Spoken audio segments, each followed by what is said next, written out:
Assalamualaikum warahmatullahi wabarakatuh. Ila hadratin Nabi Mustafa Muhammadin sallallahu alaihi wasallam wa ala alihi wa ashabihi wa aswajihi wa dhurriyyatihi wa ahli baitil kiram. Suma ila hadratir Ruhi Sultanul Auliya Sayyidina Syekh Abdul Qadir Jailani radhiyallahu an wa ila hadratir Ruhi Sultanul Auliya Sayyidina Syekh Abu Hasan As-Sadili radhiyallahu anhu wa usulihima wa furu'ihima wa ila hadrati ruhi Syekh Muhammad Hashim Asy'ari Rais Akbar Jam'iyah Nahdlatul Ulama Syai'ulillahi lahumul Fatihah. A'udzu billahi minasyaitonir rajim. Bismillahirrahmanirrahim. Alhamdulillahi rabbil alamin arrahmanir rahim maliki yaumiddin. Iyyaka na'budu wa iyyaka nasta'in ihdinas siratal mustaqim siratal ladzina an'amta 'alaihim ghairil maghdubi 'alaihim waladdallin. Rabbighfirli amin. Alhamdulillah, pada malam hari ini kita kembali mengaji kitab Risalah Ahlussunnah wal Jamaah karya Hadratus Syekh Kiai Haji Hashim Asy'ari, pendiri atau muassis Nahdlatul Ulama. Baik, kita meneruskan pengajian yang kemarin, yaitu pada bab yang menerangkan tentang berpegang teguhnya orang Jawa dengan madhab Ahlussunnah wal Jamaah. Kita meneruskan yang kemarin. Bismillahirrahmanirrahim. Qala muallifu rahimahullahu ta'ala wa nafa'ana bihi wa bi ulumihi fid dharaini amin ya rabbal alamin.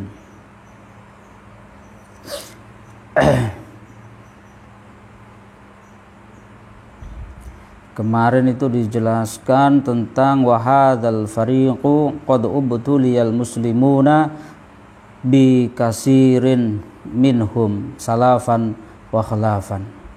Jadi orang-orang Islam itu banyak sekali sekarang dicoba atau mendapat ujian dari golongannya orang-orang yang mengikuti pemahamannya Ibnu Taimiyah, kemudian mengikuti pemahamannya Syekh Muhammad bin Abdul Wahhab yang kita kenal dengan sebutan Wahabi di Indonesia ini.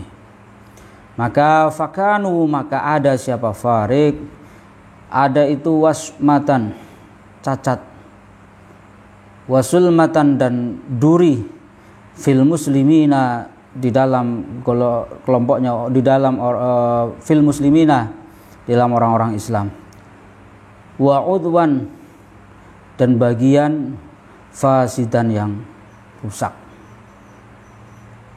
Jadi kata Mbah Hashim Asy'ari dalam kitab ini, fakanu wasmatan wasulmatan fil muslimina wa udwan fasidan. Orang-orang Wahabi atau orang-orang yang mengikuti pemahamannya Muhammad bin Abdul Wahhab, mengikuti pemahamannya Ibnu Taimiyah, Ahmad Ibni Taimiyah, itu digambarkan oleh Hadratus Syekh Kiai Haji Hashim Asy'ari sebagai golongan wasmatan wasulmatan fil muslimina, yaitu duri dalam daging di dalam orang-orang Islam. Mereka adalah wa'udwan dan bagian atau anggota fasidan yang rusak. Maka ketika sudah tahu seperti itu kelompok Wahabi, orang-orang yang mengajarkan pemahaman dalam beragama, yang mengikuti pemahamannya Muhammad bin Abdul Wahhab di Indonesia ini, khususnya di Jawa. Maka ketika sudah tahu bahayanya ajaran Muhammad ibni Abdul Wahhab yang dianggap sebagai duri dalam daging dan bagian yang rusak, maka wajib apa qat'uhu, memisahkan mereka, hatta la yu'di, sehingga tidak menulari siapa Wahabi atau Farik, tidak menulari Al-Baqiyah pada selainnya. Ya. Maka guru saya dulu pernah berkata begitu, bahwa orang-orang yang sudah terkena virus Wahabi, yang sudah termakan ajaran atau terdoktrin dengan ajaran-ajaran Muhammad bin Abdul Wahab, maka mereka tidak akan bisa kembali lagi.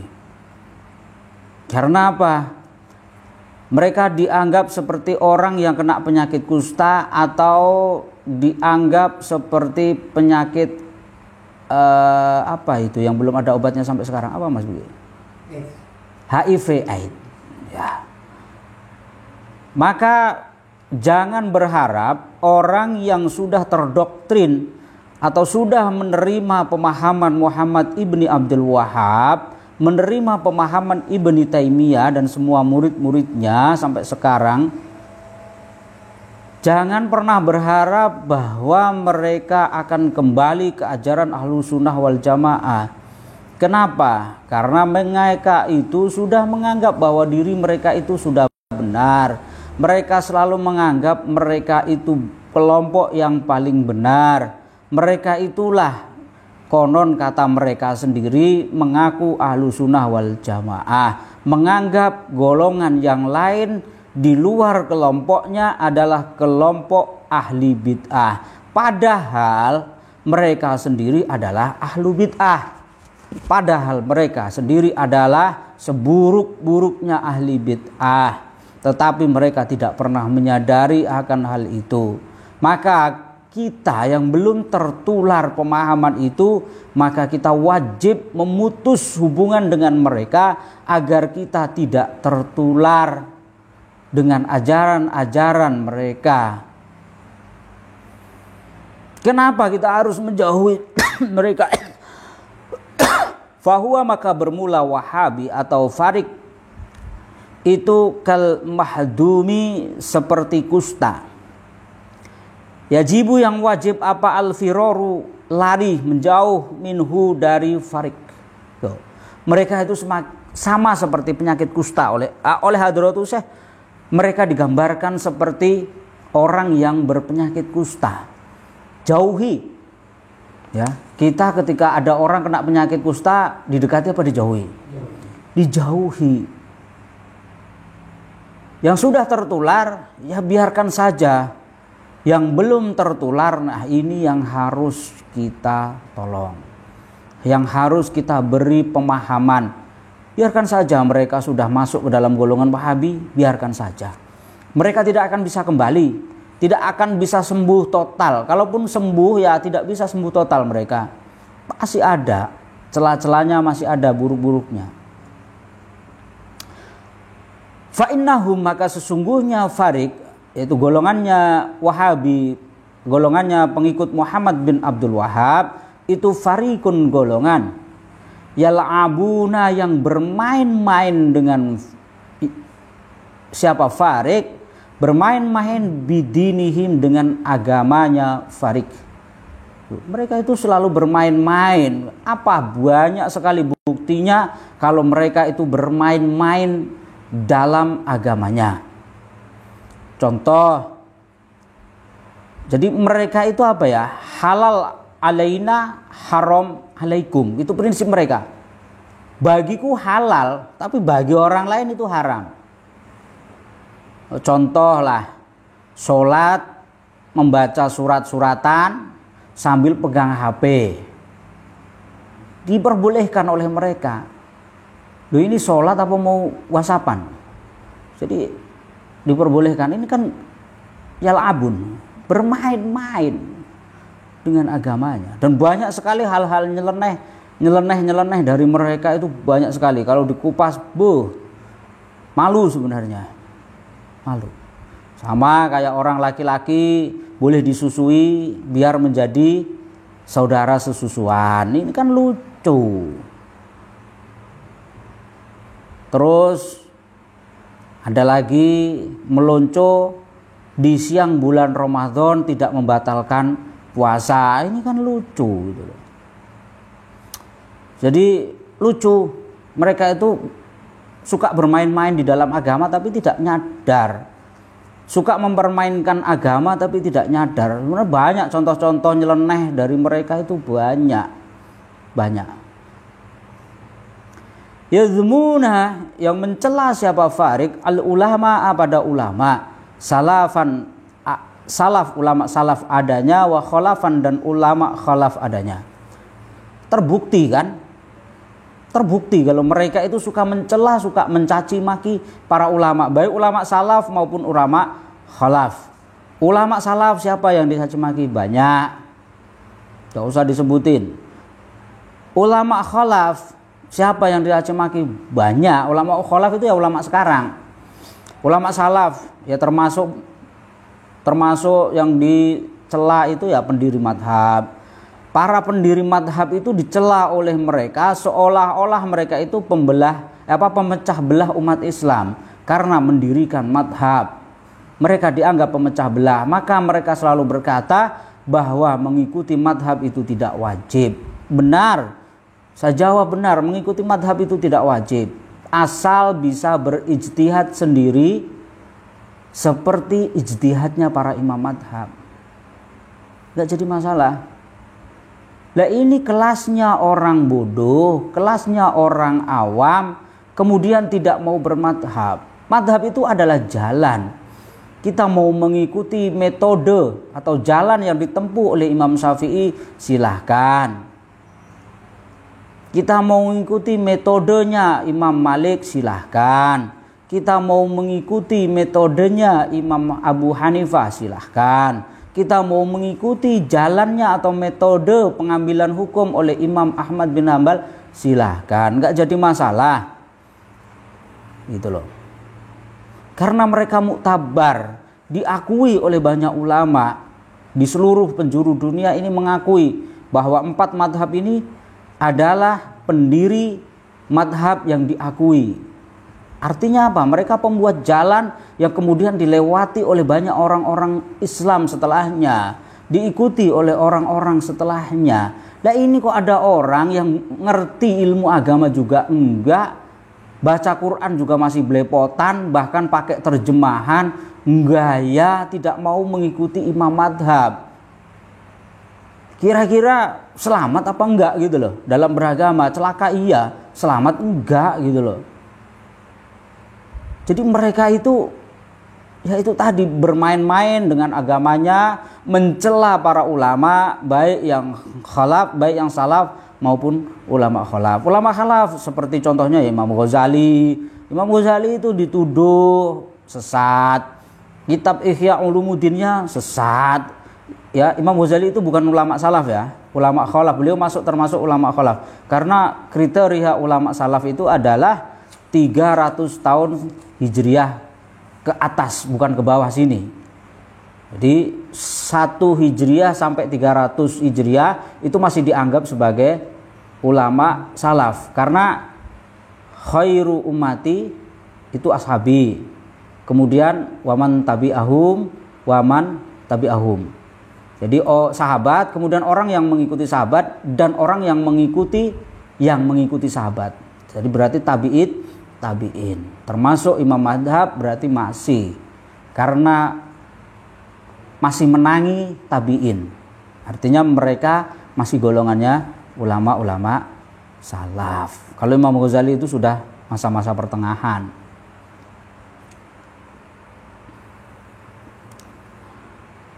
Dan ini kan terjadi ya. Ulama-ulama kita, ya contohlah ulama-ulama kita di NU.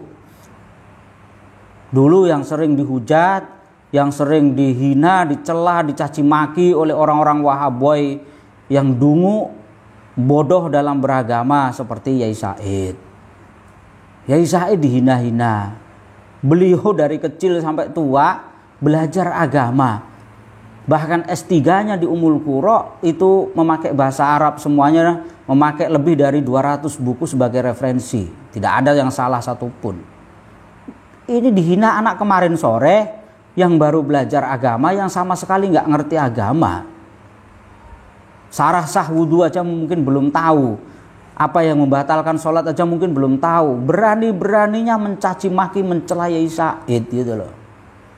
Ini sudah terjadi, dan ini hanya terjadi kepada terhadap golongan-golongan yang sudah dikatakan di atas, yaitu orang-orang yang mengikuti pemahamannya Muhammad bin Abdul Wahhab. Mereka ini suka mencaci maki.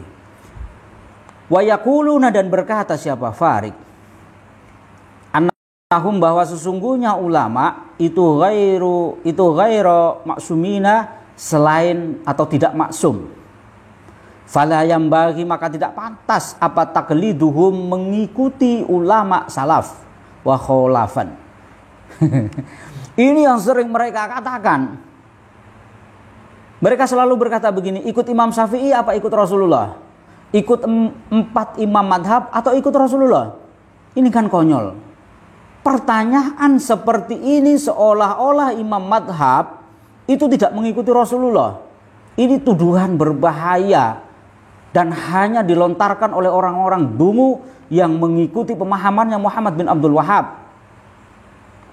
Diakui atau tidak diakui kedunguan mereka, mereka itu sebenarnya adalah golongan orang-orang dungu, seperti yang dikabarkan oleh Rasulullah bahwa mereka itu masih muda pemahamannya dalam Islam, atau baru masuk Islam, baru hijrah, tapi ngomongnya sudah seperti itu. Ulama itu tidak maksum, maka tidak patut mengikuti mereka. Ini sering mereka ngomong begini, ulama itu tidak maksum. Lah kalau ulama tidak maksum, bagaimana dengan raimu? Ya kan? Ulama saja yang memahami ilmu agama, memahami berbagai fan ilmu aja tidak maksum. Bagaimana dengan raimu yang nuduh ulama tidak maksum gitu. Ini kan parah gitu. Karena memang mereka ini tidak diajarkan untuk menghormati ulama, tidak diajarkan bagaimana menghargai ulama. Maka mereka bilang bahwa nyium tangan ulama bid'ah. Ya kan? Membungkuk untuk menghormat terhadap ulama bid'ah, tidak pernah dicontohkan oleh Rasulullah. Dipikir agama ini harus semua dicontohkan oleh Rasulullah, tidak. Yang fardu iya dicontohkan oleh Rasulullah, garis besarnya iya dicontohkan oleh Rasulullah, yang lain-lain mah tidak. Karena di dalam agama ini ada yang namanya hukum qiyas dan hukum ijma, bukan hanya Al-Quran dan Sunnah saja. Dan kedudukan qiyas itu sama dengan usulnya.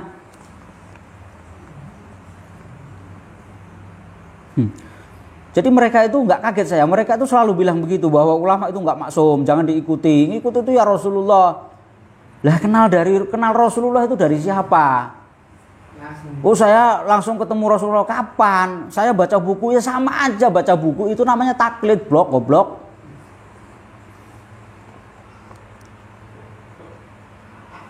Ya baca buku yang dibeli dari toko apa namanya? Ya kan taklid. Sama aja taklid. Kapan belajar dari Rasulullah? Kapan ketemu sama Rasulullah? Itulah, ayolah diadu orisinil. Orisinilan kitabnya ulama yang ditulis ulama, atau tulisan-tulisan terjemahan yang dijual di toko itu. Kami mengikuti ulama, mengikuti kitab-kitabnya ulama, membaca kitab-kitabnya ulama, dibilang taklid. Lah mereka baca buku yang dijual di toko yang nggak jelas siapa penulisnya, dibilang ngikutin Rasulullah, kan pekok. Goblok mereka itu, tolol, goblok, dongok, itu mereka.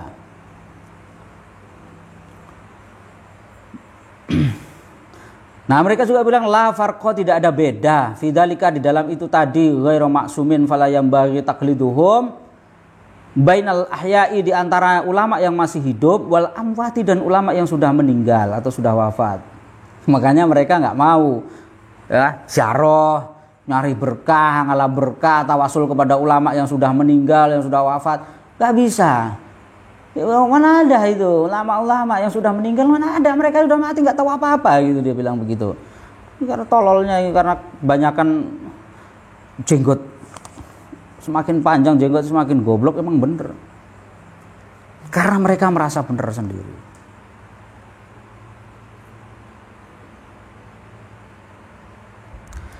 Wa yad'anuna, dan menusuk siapa mereka, farik alaihim, atas ulama salaf, wa yulquna dan menjatuhkan atau melemparkan siapa farik asubhati pada perkara subhat. Jadi mereka itu menusuk orang-orang muslim dari belakang. Mereka itu menusuk dan melempar perkara-perkara subhat.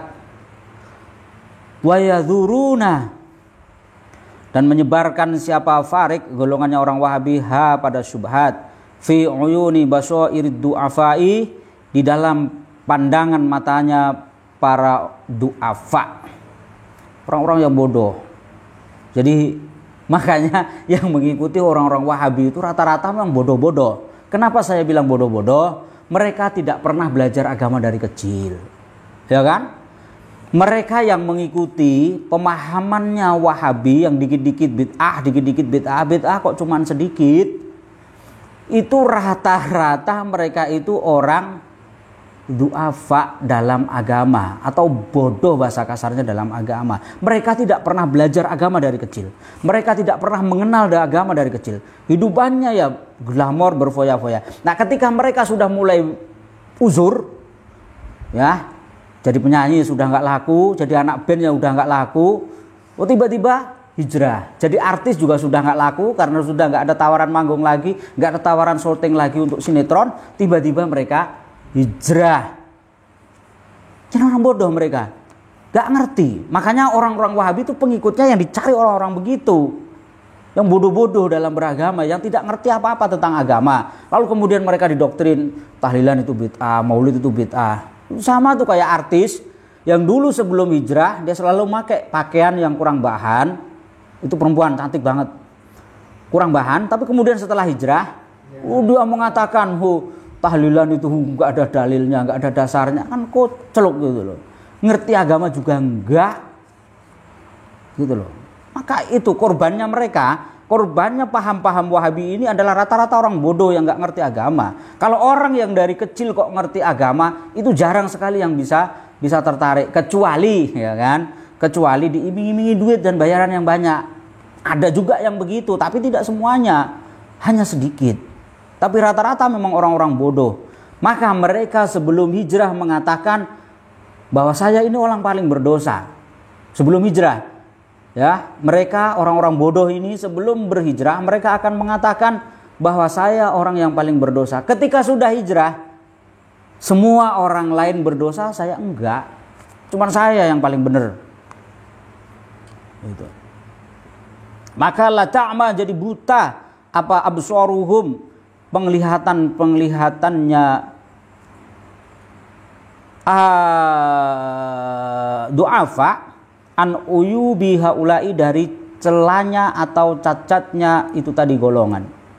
Karena nggak arti mereka, dibohongin dalam beragama, asal jenggotnya panjangin, ya kan, celananya cingkrangin, jidatnya itemin, pasti masuk surga. Itu sunnah yang paling hebat, sunnah yang paling ngetop. Padahal sunnah yang paling ngetop itu adalah akhlak. Sunnah yang paling ngetop akhlak. Karena sampai Rasulullah berkata, bu'istu liutamima makarimal akhlak. Bukan bu'istu liutamima tawili jenggot, cingkrangin celana, enggak. Ini ada kiai ngetop dari Jawa Timur tuh, Kiai Ma'ruf Fawzin, nantang sama orang Wahabi. Beri saya satu hadis saja yang meriwayatkan kalau Rasulullah itu bercelana cingkrang. Nggak ada yang berani mengeluarkan itu. Mereka itu lucu, bermain-main mereka itu.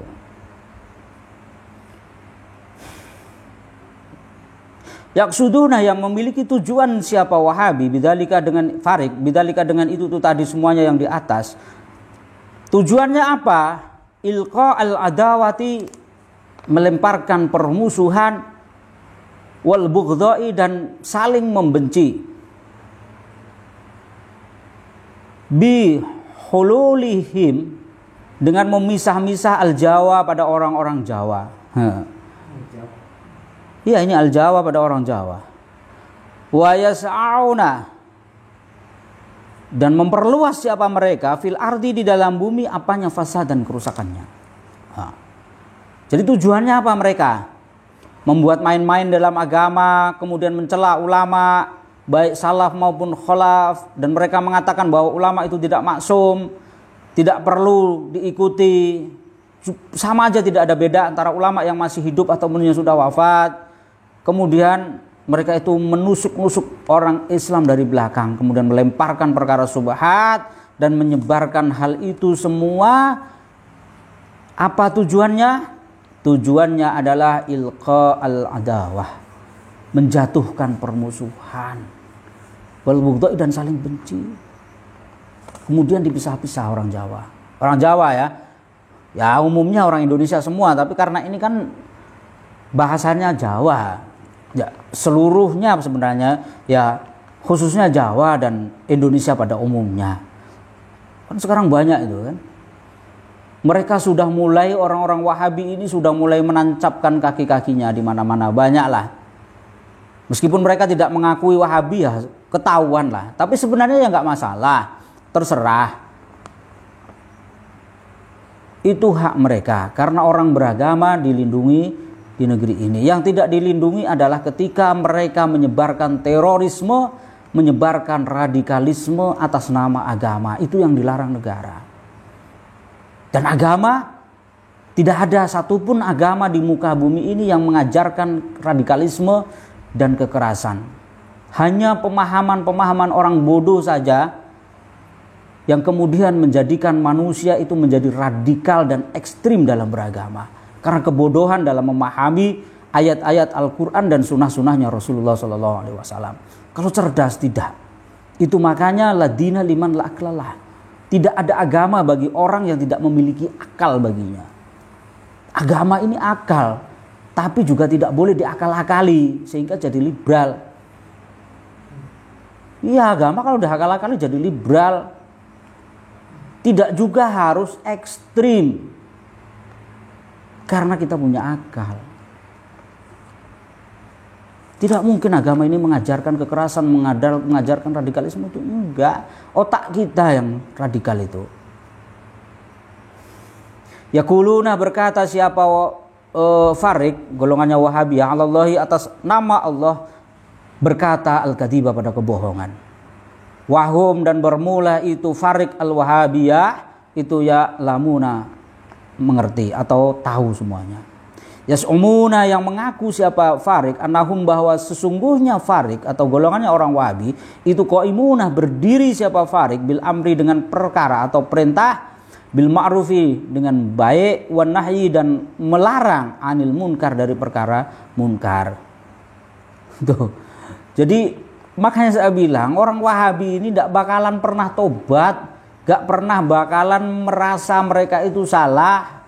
Mereka tidak akan merasa bahwa mereka itu tidak benar. Mereka akan selalu menganggap dirinya benar, karena mereka yas'umuna anahum qaimuna bil amri bil ma'ruf wa nahyi 'anil munkar.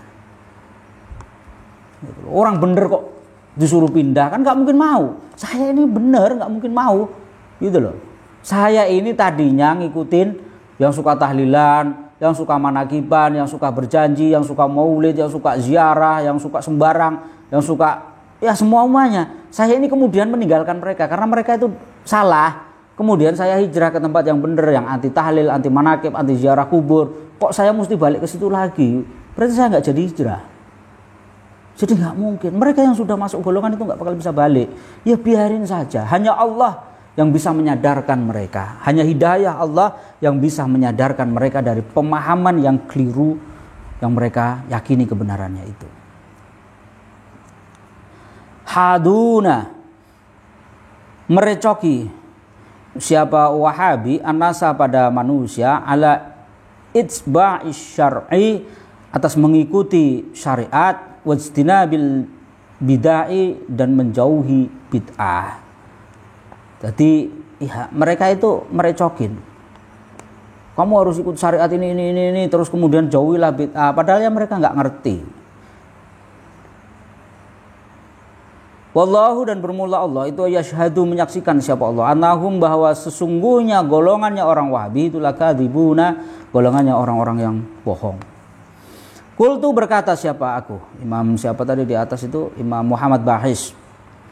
Wala'ala wajuhu, dan menurut pandanganku, annahum, bahwa sesungguhnya Wahabi atau farik yang mengikuti Muhammad bin Abdul Wahhab itu min ahlil bid'ah, dari golongannya ahlul bid'ah wal ahwa'i dan hawa nafsu.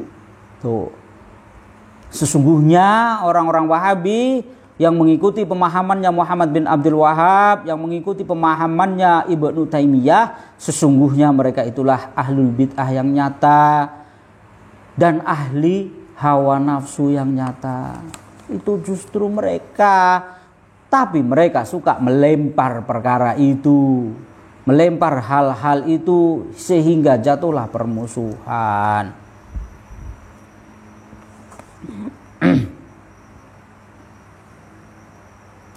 Qala berkata siapa Al-Qadi Iyad fi Syafa dalam kitab Syafa.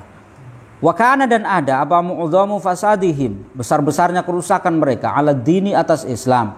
Wa qad yadkhulu dan sungguh telah masuk fi umurid dunya dalam perkara dunia bima sebab barang yulquna yang menjatuhkan siapa Wahabi bainal muslimina antaranya orang-orang muslim, menjatuhkan minal adawati dari permusuhan ad-diniyati yang berbentuk agama, allati yang tasri yang berpengaruh atau yang mempengaruhi apa allati li dunyahum terhadap dunianya Wahabi.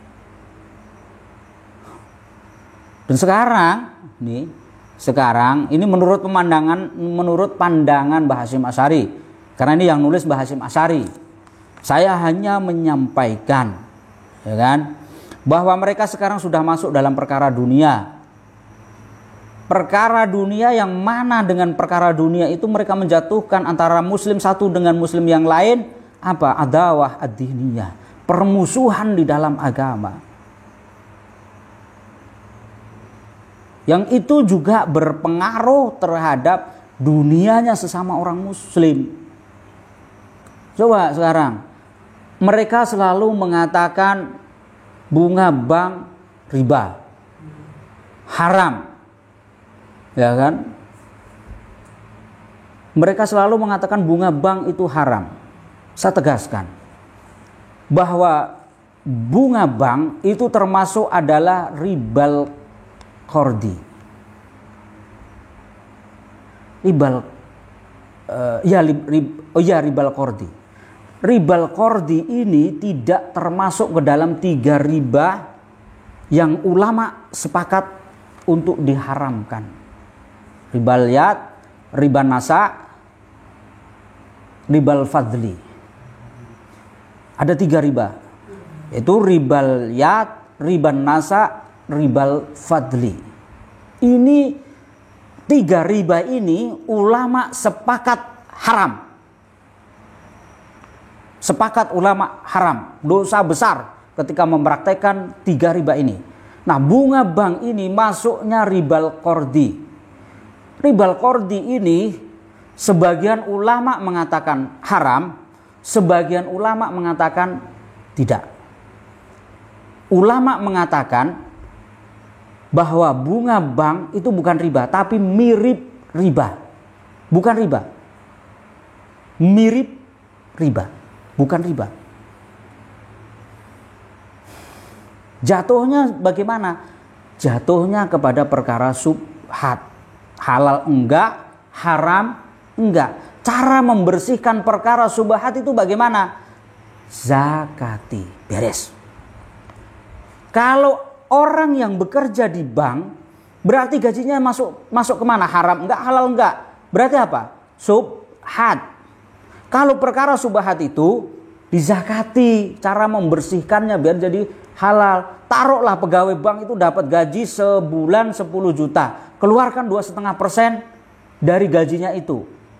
Maka jadi halal. Gitu loh. Ulama itu ada yang menghalalkan bunga bank, ada yang mengharamkan. Karena masuknya adalah ribal qardi. Di luar 3 riba tadi. Sama seperti orang kredit rumah, kredit motor. Sekarang ini tidak bisa menjauhi atau tidak memakai sistem itu, nggak bisa.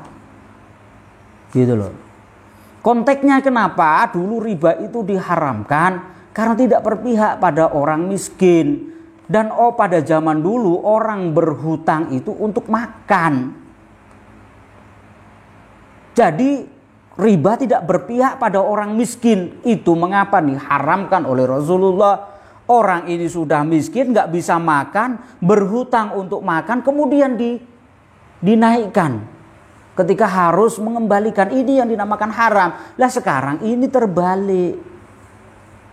Orang yang bisa berhutang sekarang ini justru orang yang punya uang, orang yang punya harta baru bisa berhutang.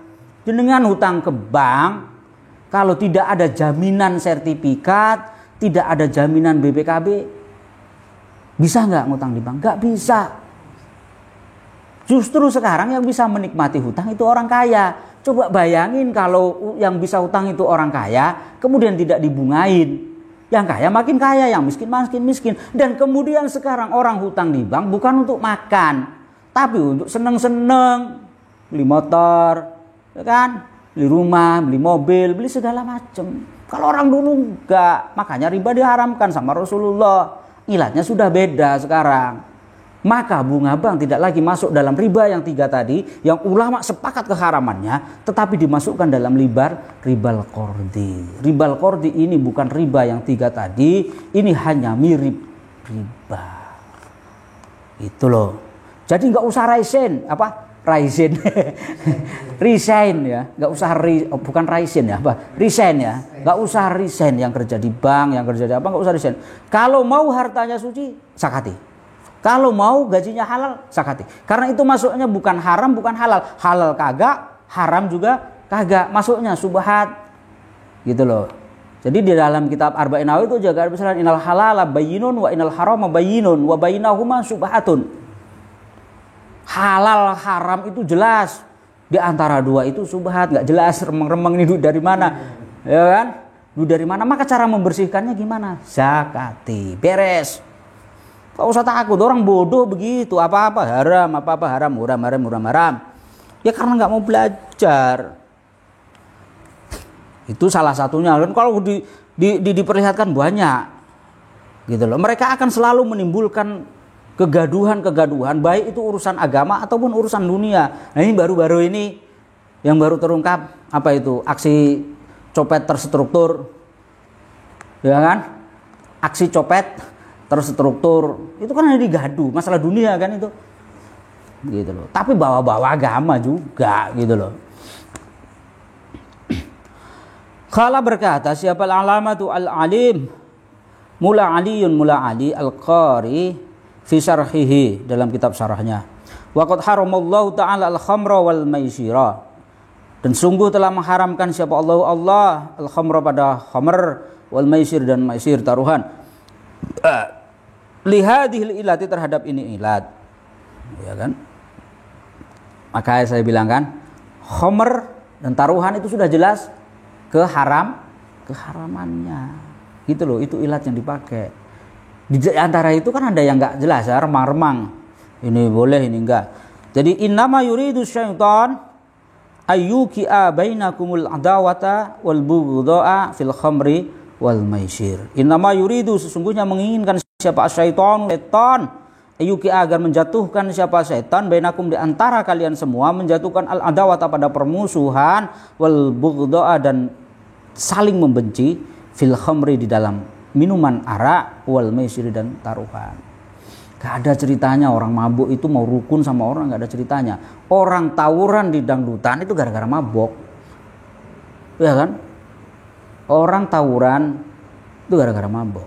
Entah mabuk apalah, pokoknya mabuk janda, mabuk perawan, mabuk ciu, mabuk apa, gila itu karena mabuk, ya kan? Ya berarti kalau janda memabukkan berarti haram dong, ya nggak bisa begitu juga. Kan memabukkan majazi, bukan hakiki. Kalau khamr itu bukan hakiki. Wal maisir dan taruhan. Orang judi kumpul jadi satu meja, rukun nggak? Gak ada rukun.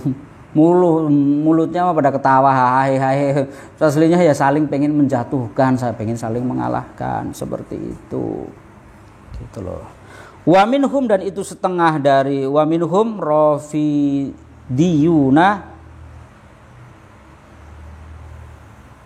Wallahu a'lam bishawab. sampai sini dulu lah, udah malam ya. Alhamdulillah kita sudah sampai pada penghujung acara pada malam hari ini. Semoga apa yang kita kaji, kita ngajiin pada malam hari ini membawa keberkahan, kemanfaatan pada kita dan menambah keilmuan kita dalam beragama. Kurang lebihnya mohon maaf. Wallahul muwaffiq ila aqwamit thoriq. Assalamualaikum warahmatullahi wabarakatuh.